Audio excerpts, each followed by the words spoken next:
Alright guys, we are starting this page with this abomination you see on the right. I was trying something, it did not work out, it was ugly, so I covered it up. And I'm doing so with golden gesso and a Princeton brush, because they're my favorite. A little piece of deli paper to protect the pages on either side of this spread. Because see, love that page on the left, I don't want to mess that one up, so... this was a failed experiment with one of the first stencils I made, and I don't like the stencil. I didn't like the page, and so I'm glad to see it go. So if you ever have an ugly page, feel free to just cover it right on up. Really, I didn't even need to gesso that page because of what I'm going to do next, but I did not know that. So I grabbed for my 7-dot studio paper, and the name of the collection is Destination Unknown. It is gorgeous. Alright, sorry, I had to pause the video. My kid came in twice now, so I'm re-recording this. So, both of these papers are from the Destination Unknown line from 7-Dot Studio, as I mentioned, just to make sure that I mentioned it, because it's kind of scatterbrained. So, because the book is wider than 12 inches and the paper is 12 inches, I had to be a little creative in how I was going to cover everything up. So I created 3 panels to go across the whole spread, and then I'm going to use another panel of that other more vintage looking paper. So I am using golden gel medium. I get a lot of questions on gel medium versus Mod Podge versus just glue sticks. I'm personally totally against glue sticks. I hate them. They always come up. I've never had a project that I used a glue stick on and it stuck forever. So I don't like glue sticks. It's a personal thing. I don't mind Mod Podge. It's cheaper than gel medium. However, even the matte Mod Podge is glossier than matte medium. Matte medium really is truly matte. I mean, when you look at it, it changes the whole look of the paper, whereas matte Mod Podge is slightly more glossy. So that's kind of the big difference. But if you're on a budget, Mod Podge will work great. Even white glue, like Elmer's glue, mixed with just a little bit of water. You don't want it too watery. That will work in a pinch as well. So I'm using my paper trimmer to tear the vintage paper. I wanted to make it the right size, but I wanted it to look a little bit rugged. So I tore it, but I didn't want that super rugged look, like, just hand torn. So more gel medium, and I'm gluing it all down. So I told you all that I went to Anaheim. I went to go see a couple of fantastic ladies. I got to meet France Papillon, and I got to meet Donna Salazar, and we had a wonderful dinner, and lots of great conversation, and so it was a lot of fun. Hopefully next year I'll get to go to CHA. We'll see. So this is the point where most other people would tell you, I thought it looked too neat. I wanted to, make it look a little bit more messy. No, see, here's what happened. The gel medium wasn't dry, and I didn't glue it down perfectly. And in that top right-hand corner where I started tearing, it tore on me. So I was like, well, I got to keep going. So I liked it exactly the way it was, and then I tore everything. So not exactly the plan I was going for, but it ends up working in the end. So but I guess let's just pretend that it was totally on purpose, and this is exactly the plan I was going for, to get a very worn look. So yeah. This is just between me and you, though, so don't tell anyone else. So, in the meantime, I have a new website. Yeah, new website. www.imperfectimpulses.com. I own the domain. I feel like such an adult. It's crazy.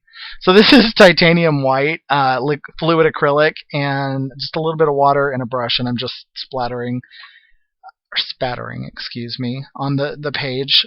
Just I did it in a sort of V shape, just to give it some flow to the page. And coming up here soon, yeah, right here.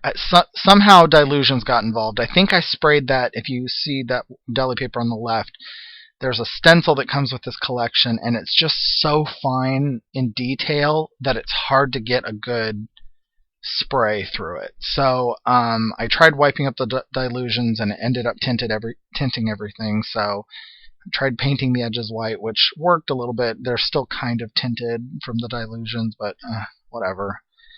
I was just rolling with it. So yeah, new website. If you're already a subscriber, this was Liquitex Black Lava Gel. So if you're already a subscriber to my previous blog, you will have already gotten a notification. I'm using a palette knife, by the way. That everything's carrying over. So you will continue to receive notifications from my new site. All of my old content is on my new site. I'm going to be doing some changes. In the meanwhile, there might be some glitches, some hiccups, some bumps, but there's going to be a new look eventually. I'm trying to get it all together, but yeah, school's starting back up soon, and last semester I called and talked to my advisor, and I was like, I am done, right? And he said, yes, I am done after the semester. So I am using fluid matte medium to glue down some black thread that I just pulled straight from my sewing machine. And I kind of wish I would have just glued it in the center where I was going to put some collage elements on top, so it was kind of freeform, not glued down, but it still creates some cool movement. So this is a tag from the collection, and because it's a die cut, the hole isn't punched out. So I used my Crocodile to punch a couple times because the hole punch isn't big enough, and then use my X-Acto knife, the back end, to kind of bore a hole through it to make it look more natural. So then this is washi tape, a couple different brands. I think the skinny black one is Tim Holtz. I think this one might be Tim Holtz as well. And I've been really liking torn washi tape lately, just like little bits and pieces here and there.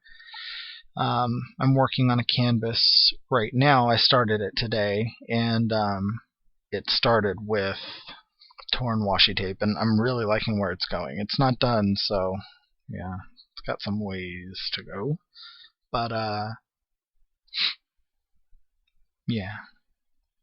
So this is Peacock Feather Distress Ink. I just wanted to help this tie in with the collection. I'm spraying the edges with water just to get that ink to move a little bit, and then using my finger. Because I knew it was going to be in the middle of that vintagey panel, I wanted to tie that color in. And that little hexagon you see behind my heat gun, sorry about that, this is, by the way, a detailed line brush. This is actually for nail art. I've seen liners in painting stores, but they're not as long, they're not as skinny as this one. So if you have like a Sally Beauty Supply or any kind of like beauty supply store, you should be able to find a striper brush there. So that little hexagon with the chevron design is also from the Destination Unknown collection. And so I'm using that striper just to make some freeform circles. They're very sketchy. They skip here and there. They're very far from perfect. And I was okay with that. I just wanted to highlight some of the key areas where my embellishment clusters are going to be.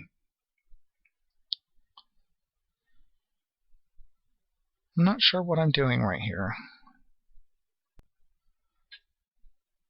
I guess still figuring out everything that I'm putting down. I was going through the stickers and trying to see if there were any stickers I liked. The tag said Sunny Skies, and I made this page the day after I finished my finals last semester. And so that's why I was like, sunny skies are here. It's winter, but sunny skies are here. So more white spatters, and this is some fluid matte medium to hold down all of that washi tape. I do not trust washi tape, especially on acrylic. On paper, it's a little bit more trustworthy, but yeah, just no. I usually glue it down with something. So, and then using some Fabri-Tac to glue down the tag, and I'm going to stick it underneath that hexagon. That hexagon was glued down with a little bit of foam. This is another sticker from the collection, and I'm going to use a tiny alphabet stamp, and on it I'm going to stamp "Free at Last." And you know this part always takes forever, so I'm using black archival ink. Probably should have used VersaFine, but VersaFine takes so long to dry. I love that ink. You get a really beautiful impression, but good God, I'm so impatient. So, I did "Free at Last," and I did "Free AF" or "Free AL" or "Free something." I was like, really? I messed up on like the only sticker I have, so I had to find another sticker from the collection, cover that up, and yeah, fix it. And I was like, "Free at." There we go. Okay, I can spell. So "Free at Last." I probably should have started it a little higher, but that's okay. It all fit on there. And those stickers are really good and sticky, so I did not use any glue or anything to glue it down. And this is a Stabilo .88 black pen, and I'm just doing some journaling about school being over and you know, kind of my feelings about that. So that, I think, completes the page. Oh, almost. So I grabbed my archival ink and just went around all of the edges just to frame it in. I've said this before, I'll say it again, ink those edges. An inked edge always completes a piece, so ink your edges. So there is the final page, and a couple close-ups and zoom-ins. And if you liked my video, I would appreciate a thumbs up, and don't forget to subscribe to my channel. New videos every Sunday, or most Sundays anyway. And also feel free to check out my new and soon to be improved website, www.imperfectimpulses.com. I've got some big stuff coming up in the future, so I look forward to seeing you all there. Bye.